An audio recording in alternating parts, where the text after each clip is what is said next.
I'll tell you what, we've been excited about this man coming in on the couch. Jonathan Brown promised us 12 years ago he'd get Sam Walsh. That's right. He was playing in the under-8s at the time, so here he is. So he's going to be a star, Gaz. He said, don't worry, I know Walsh, I know he's old man, I've got the whole family sorted out.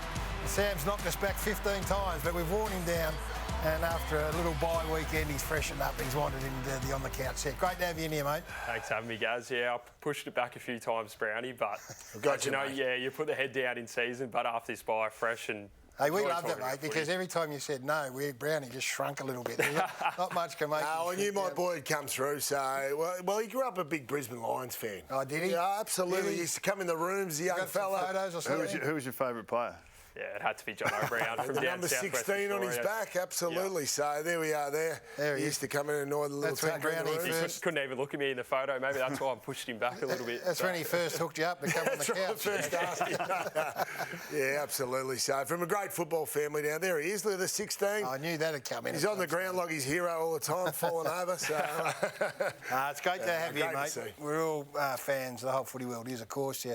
Finals campaign last year just set you aside. We always say the players that play well in finals are the ones that we rate highest, and you've had some issues along the way as well. So you've had a few back issues. You're by now. Just tell us where you're sitting right now. How's it all travelling? Yeah, thanks, Gaz. That to get a taste of finals last year was a great feeling, particularly when it's for a big club like Carlton. You can nearly feel the energy build around Melbourne. So to get a taste of that, you definitely want that again. And as a year of a whole, it's been a few little interruptions with the body, but learn a bit off that and feel like we're building strongly as a team towards the back end of the year now. What's it like, the expectation of playing for Carlton? Haven't been successful for 30 years. So big expectation, those finals. We go along and we watch it and huge crowds turn up. What's it actually like to be inside of that?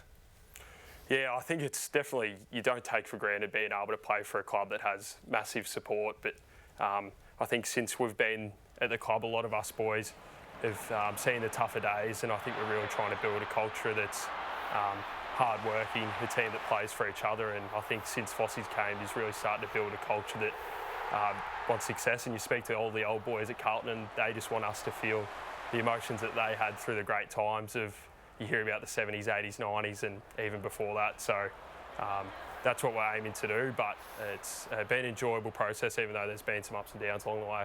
You're sitting in the top four, in the 24 ladder. This time 12 months ago, you'd only won 4.5 games from your first 13. What's different in your processes? Winning and losing, but in your processes from 12 months ago now? Yeah, it's a great point about the processes, because you look at last year and I think there might have been, from the outside, looking like the wheels were falling off when we're 4-9, but I think we had to really just look at how we were going to be respected as a team, and that was playing strong defensive footy and working for each other, and I don't think we were doing that consistently enough, and I think Fossey was really strong on how can we play together, and we started defending as a team, and then that brought energy, brought our fans into the game, and from there we were able to create a bit of an identity off the back of that, and to get to the point we are now, I think we've just got to be able to keep on staying in the game. I feel like probably early in the year when we were losing, we were probably giving teams runs of 5 or 6 goals, but you bring that back to 1 or 2 and you're hard to play against. So for yourself, I mean, I would count you as one of the best outnumbered players in the competition. Fundamentally, this is a transition game, and you've got to be a good runner, and you've got to be able to read the play. Where did you learn that at AFL level? Did you get coached it, or has it just come naturally to you to be able to cut the angles and know exactly where to get to? Yeah, I think growing up as a kid, I always used to love going on runs, and I always thought if I could get to more contests, I could be involved in the game more. So it probably stemmed from that, and I think a strong part of my game was running through the lines and working through and using my link-up play. And I think when it came to AFL level, I was probably trying to run to every contest for a bit, but I started to develop a bit more knowledge on picking my times to go. As you know, Bucks, with the power running, like it's a big part of today's game. So I think I've gotten smarter with, as you're saying, the angles that I run and when to go and challenge. It's mind-blowing. Like Bucks is a midfielder, and Jono was a big runner as well. But for me to sit back and watch you, and at times we've isolated you in our coverage and we've watched you do it, it blows my mind. It's a hard thing to do, to suck it up and go. Now, you say you love running, so that's half the battle. But you've also had back surgery along the way here, which can take away one of your great strengths, but you seem to have managed that. So give us an insight into your training regime, how hard you work. You know, the fact that you love running is half the battle, but to go and watch you and anyone at home, if you go and watch a Carlton game, watch this man go and you get an idea of just how hard it is to play the game. Yeah, cheers, guys. I think the running side of the game's always come naturally to me, and probably with the back injury last year, I was probably always one to rock up to training, and I always wanted to train how I wanted to play, and I think that comes out in games for guys that do that. I was probably just a little bit...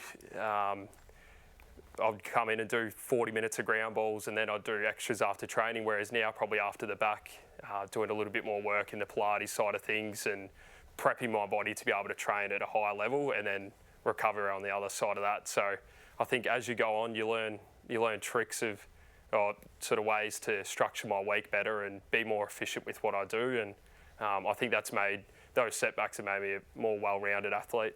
Do you have more gratitude for the game because of having it taken away from you for a period?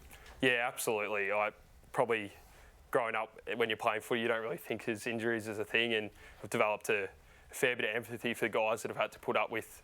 Like you got Sam Doherty at the club alongside me, who's resilient as they come. But I think for me, I've actually seen those setbacks that's ended up making me a better player. So I didn't want it to affect me, and I probably had a little hiccup again with my back in this off season, and I probably look back and realise that I could have been doing things a bit better and learned that lesson and moved on now, and feel like I'm in a really good position. You would have watched a bit of footy over last month, and tagging seems to be back on the agenda. Are you expecting it to come more in the second half of the year?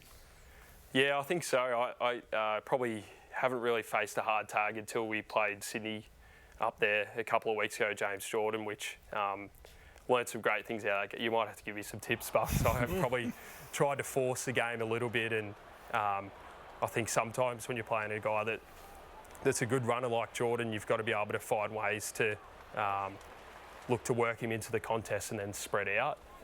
And then also, I'm not going to get the ball as many times, but be more impactful, and I can still play a strong defensive role for the team as well. So, as you know, it's probably looking at who I'm playing on and then how can I work around that. But we've got Alex Cincotta, who's done an amazing job for us, who's been a really strong presence in the midfield. So, being able to have that guy, you can really feel a sense of energy that it builds, and there's some guys in the competition now that can break games open and like that. So to shut that down is pretty crucial, I reckon. Who do you lean on at the club to help you with tagging and educating yourself about those things? Because Vossi was too big and too powerful to get tagged, so he wouldn't be much use to you.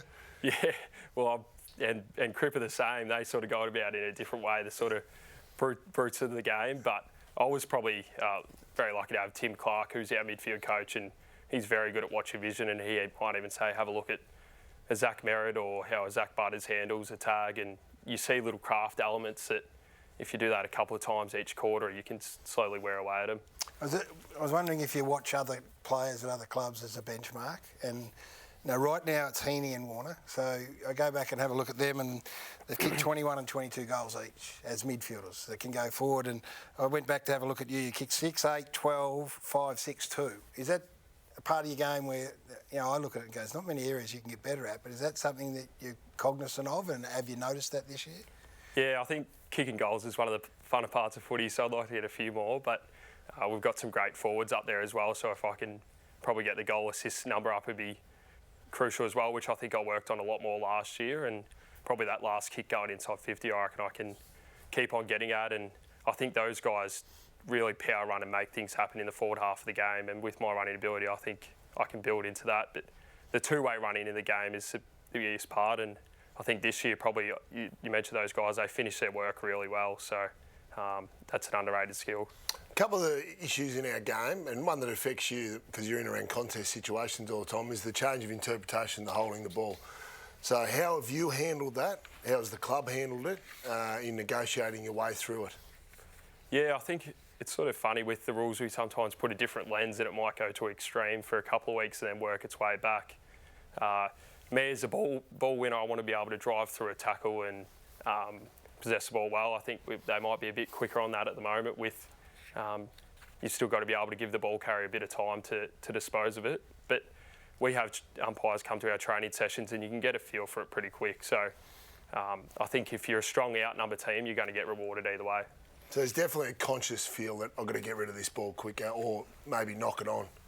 Yeah, that's right. And I think probably now with that one arm being free, you've just got to make an attempt to get that ball, even if it's going forward, and then you can swarm onto that. Whereas probably maybe sometimes you're trying to hold it in. In the past, that'd be called ball up, but you've got to get rid of it now. I suggest you be licking your lips on that. That means more loose balls to go and chase. That's right. When you look at your contribution to the team and you say your impact as a leader, how do you present in front of the group? Are you a strong voice?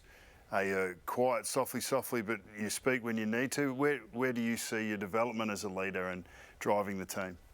Yeah, it's a good question. I've always been passionate on the leadership side of things, and I've been lucky since I've got to the club to have a guy like Cripper there, really passionate about that side of it and a strong leader. So I've liked to learn a lot about him, and I really try and be a positive impact on the players, and my vocalising things is supporting teammates that are doing stuff well, and I think if you can point that out, it just builds good habits throughout the team.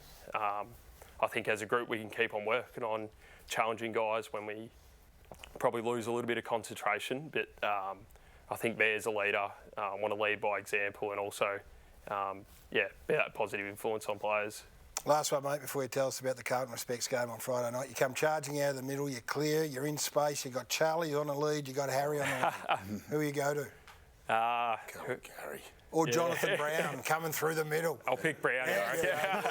I'll give you an out. I'll give you an out. And also, who's your dietitian at the moment, or who's your cooking? You've got to cook up at home with a couple of your housemates. What's your cooking videos go to? Yeah, we've actually been using On Track, Christian Petrevski. So we were speaking about before, he might be out of action for the cooking for a little bit. Might come around and cook for you. Put some spleen on them. Easy. Awful, yeah. Hey, Carlton Respects. It's a big game. It's something you guys are really passionate about. It's on Friday night. What can you tell us? Yeah, the club's been doing a mountain of work. It's promoting gender equality and the prevention of violence against women, and it's obviously a big issue in society at the moment. And us as AFL players are able to put on a platform to inspire a lot of people, but also use it as a way to educate everyone on how we can get better. And I think they're doing. I'm going into a primary school tomorrow to talk to some young kids, and it's been a great work by the club, and happy to get involved. Well, you're an outstanding role model, mate. We're full of admiration. So you get behind that, and you get behind your Carlton Footy Club. They'd be proud of you. Good luck, massive game on Friday night, and we appreciate you finally responding to Brownie and coming in here and joining us on the couch. Thanks, boys. Appreciate it, mate. Great to have Sam Walsh with us.